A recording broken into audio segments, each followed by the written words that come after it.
Medications for opioid use disorders in correctional settings. Shifting the paradigm, creating a balanced correctional and rehabilitative approach. The Opioid Response Network is funded by SAMHSA to provide resources and technical assistance needed locally to address the opioid crisis.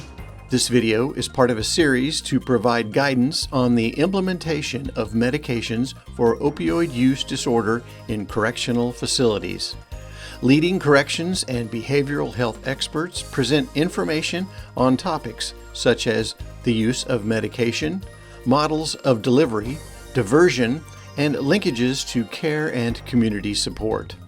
Patricia Coyne-Fague welcomes state officials and other dignitaries. Thank you. Good morning. My name is Trish Coyne-Fague. I'm the director at the Rhode Island Department of Corrections, and I'm really glad to be here to help welcome you to this very important conference, and also welcome you to Rhode Island if you've never been to Rhode Island. I'm a lifelong Rhode Islander, and I also talk very fast.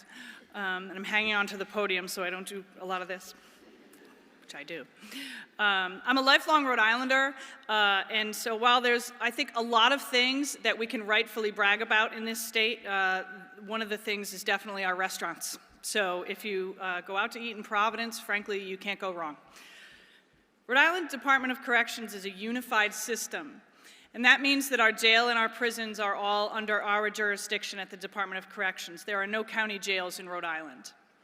Approximately 13,000 individuals go through our intake service center or jail every year. And our average daily population at the adult correctional institutions is about 2,700. We're also responsible for offenders on home confinement and the supervision of upwards of 24,000 offenders on probation and parole. Every day brings a new challenge, as the field of corrections has evolved to be about so much more than just custody. Simply making sure people don't escape isn't enough anymore. Besides our restaurants, another thing that Rhode Island can rightfully brag about is our medication-assisted treatment program, which is why we're all here at the Department of Corrections. And as director, I'm very proud of the work our staff does to help inmates with opioid addiction. Early on in her first term as governor, Gina Raimondo allocated $2 million in her very first budget request to establish the MAT program at the ACI, the Adult Correctional Institutions. And our General Assembly thankfully saw the wisdom in that and approved the money, and the program began. And through the dedication of the men and women who work at the Department of Corrections, from the top level to the rank and file, medical and security, some of whom you're going to hear from at this conference, lives have been changed and lives have been saved. And if you haven't heard this statistic yet, you will by the end of the conference, probably more than once, so let me say it first. In the first 6 months of the MAT program at the DOC, post-incarceration opioid overdose deaths in Rhode Island decreased by over 60%. As you will also learn, the program has not been without its challenges. It is a prison.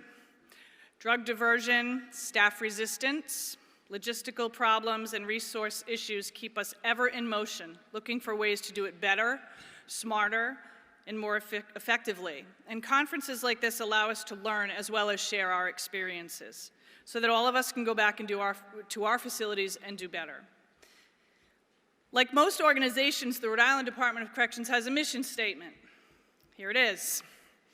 The mission of the Rhode Island Department of Corrections is to contribute to public safety by maintaining a balanced correctional system of institutional and community programs that provide a range of custodial options, supervision, and rehabilitative services in order to facilitate successful offender reentry into the community upon release. It's catchy, isn't it? Central to our mission, though, is obviously public safety, but core to public safety is the recognition that we have an obligation to discover what factors led to criminal behavior and then provide offenders with the tools to address them. It's not enough that when they're released, they don't commit new crimes. They need to be productive, healthy, contributing members of our communities. And they can't do that if they're dead, plain and simple. It's been said, and if you're not from Rhode Island, it's hard to get your head around this, but it's been said that in Rhode Island, there is no more than 1 degree of separation between any two people. It is absolutely true. If I don't know you, I know someone you know, and we might even be related. When you grow up in Rhode Island, you learn to be very careful about who you badmouth and who you badmouth to. What that also means is that every single person in Rhode Island knows someone impacted by opioid addiction. Everyone is touched by it. And so the work that's being done to prevent opioid overdose death impacts every single one of us.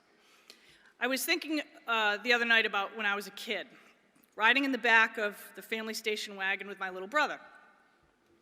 No seatbelts, no car seats. My brother was a toddler, he was a baby, and he had something called a car bed. Does anyone remember these things? Car beds? It's basically a box you would put the baby in the back seat. Not attached to the car in any way, totally safe. We'd be driving along while my mother chain-smoked non-filtered cigarettes with the windows up. When I was about 7, my mother would give me 75 cents, I'm really dating myself, 75 cents to walk to the corner store alone to buy her a package of cigarettes. Nowadays, my mother would probably be arrested, and I'd be in state custody. But back then, all of this was normal.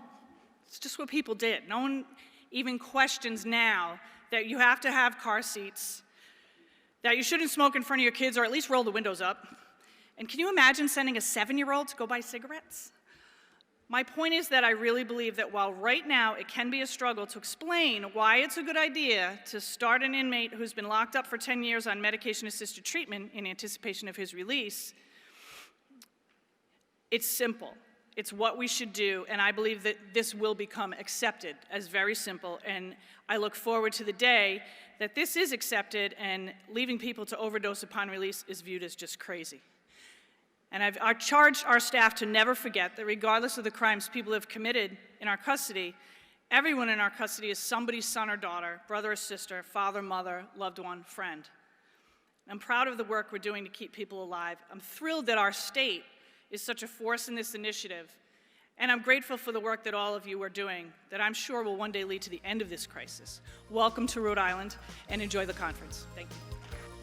Technical assistance is available to support the evidence-based prevention, treatment, and recovery of opioid use disorder.